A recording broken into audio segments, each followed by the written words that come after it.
Hey guys, today we'll be using 1B48 X-Pression, and also we will be using I believe number 2 of this Jerry curl curls for the boho lock that we're doing on this style. Now I wasn't able to find number 1B as well, but this number 2 was very close to the color of the braiding hair, so I just went with it. So what you guys see me doing here is parting or pre-parting the row of my client's hair so that I can start parting. Now what I usually do with my parting methods is I will part the row. After parting the row, I go ahead and I start from the middle and create my first part, my first box, my first square, however you prefer to call it. Now, the reason why I do that is because I love doing the window method. Now, for those of you who don't know what the window method is, it's basically a parting method that allows your hair to literally be in a window effect to where it's laying in between one another and not on top of one another, which in my opinion is one of the best ways that you can part. It makes your hair look fuller, and once again it's not on top of one another, which is, to me, I don't know, it looks funny when it's done that way, so I prefer not to. So this client is getting purple in the back, so like a peekaboo. So she's getting purple in the back, and then of course the rest of her hair is gonna be 1B. And with this style we're gonna do boho, so that's hair throughout the braids, and then she wants curls at the bottom. So this is what we're going to be doing today.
So the way I part my hair or my client's hair is pretty simple. Of course, I use a rat tail comb to create the part. And after I go in and create the part, I put my gel, which is the braiding formula that I use so much. I put it on the part, and then as you see, I go ahead and I create a part down the middle. So I split the row that I just created, and I go down the middle, and then I basically examine and see how even the parts will be, or the squares will be, if I go ahead and go down the middle or create a part in the middle. And then that's how I judge to see where it's gonna be. Now, I always do this method to see how many boxes there will be in a row, and typically I know how much I want to be there, but once again, not every client's head is the same. So I go ahead and I part down the middle to count how many it will be, and then I judge from there. So I also use this method, just how you saw me like part down the middle of that row. I use that method to judge and see how my parts are looking, if it's too crooked, if it's not adding up, you know, if it's too much hair. I use that same method to go ahead and judge how much I need to take out of the row or how much I need to add onto the row.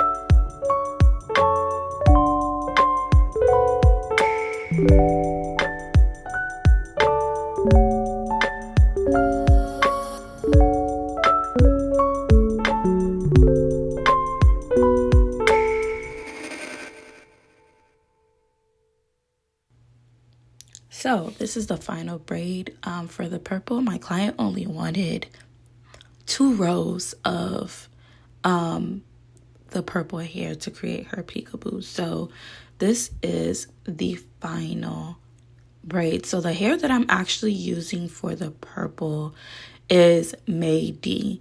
Now, I'm starting to like this hair company a little more.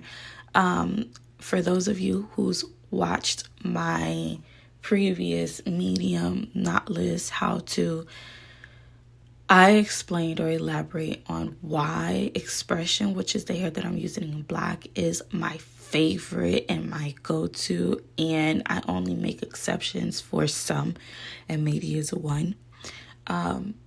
And there's many reasons as to why, and I can make a video for that as well. But Mayde has been, I don't know, we've been compatible, you know, we've been kicking it. We've been kicking it and all that, and I will insert a picture of what kind of hair I'm talking about. But we've been kicking it, and I've been liking it more. So I think I'm going to start purchasing it more. When it comes to color, they have a large variety of different colors that you can pick from. So yeah, I think I'll be using it more.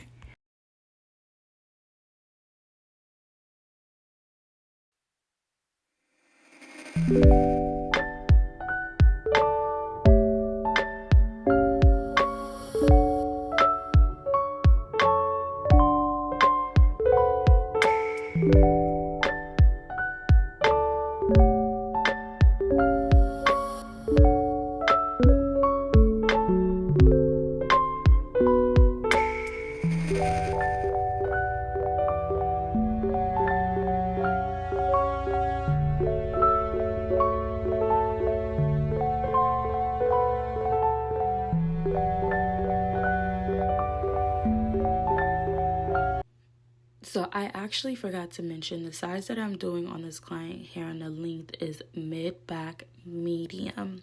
Now, I know in my last video, the medium that I did was a little bit bigger than this one, and it's because my client's hair was a little finer and she wanted a fuller look. So when a client of mine wants to go for a fuller look, I go on the bigger size. And you know, when I'm doing a client's hair, I don't do the most when it comes to their braids. Their braids are a little bit more smaller than usual unless their mom requests differently. So and then on top of that, I'm adding curls and stuff to create this boho look. So you don't want to go over the top. You don't want to do too much because you can easily ruin a perfect look.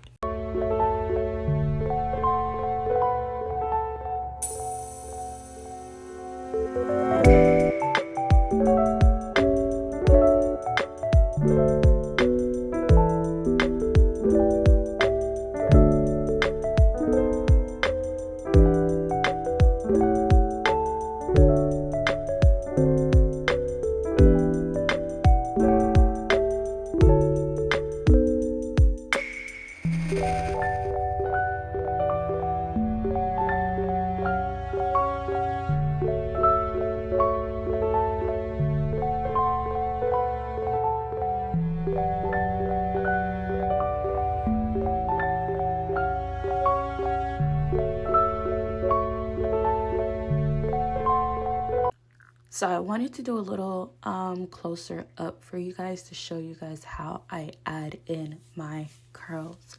So of course I already began my braid, and what you saw me do just then, I added some gel in order to smooth the hair and the braiding hair together, you know, to mold it so it can be in unison.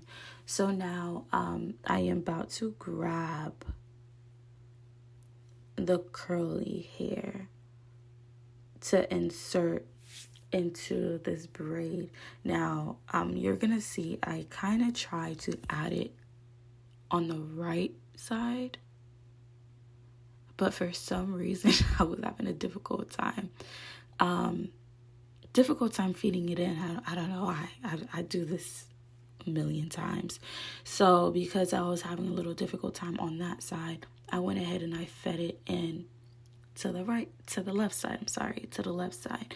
And how I do it is I basically insert the hair and kind of connect it to the third strand rather than the middle strand. And then I tuck it in between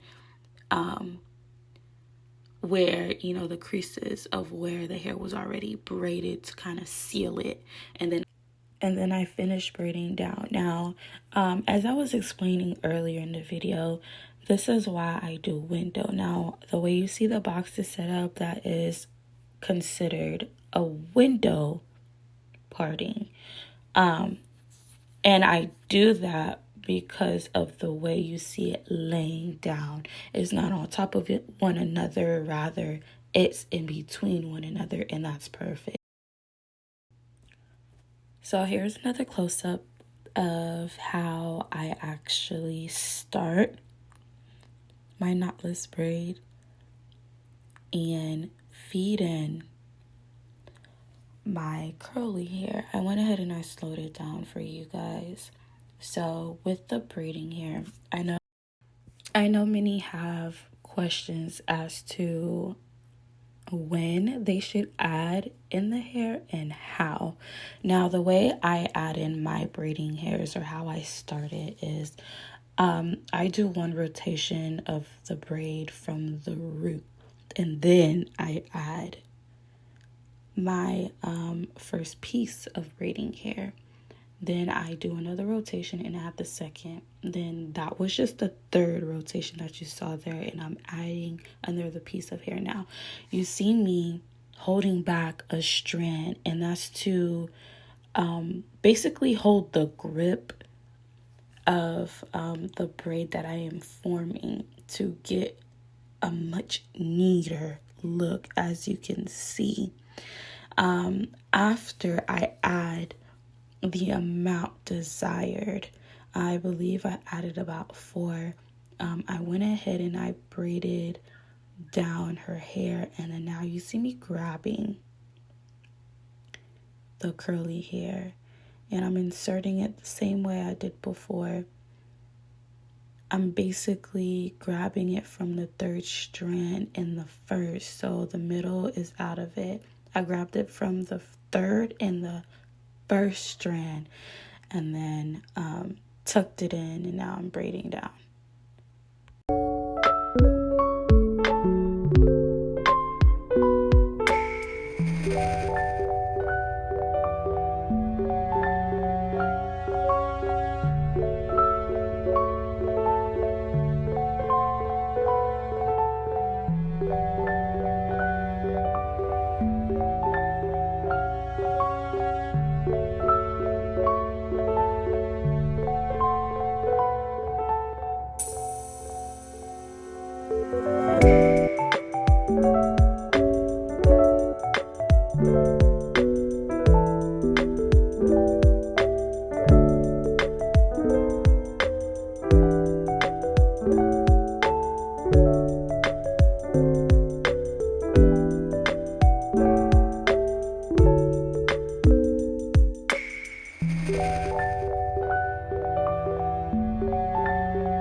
And this is the final look. You guys, I absolutely love this style down. Like, she's so beautiful. She loved it. Like, I really enjoyed doing this. If you haven't already, please like, comment, subscribe to this channel, and we will be back very soon with another video. Have a blessed day.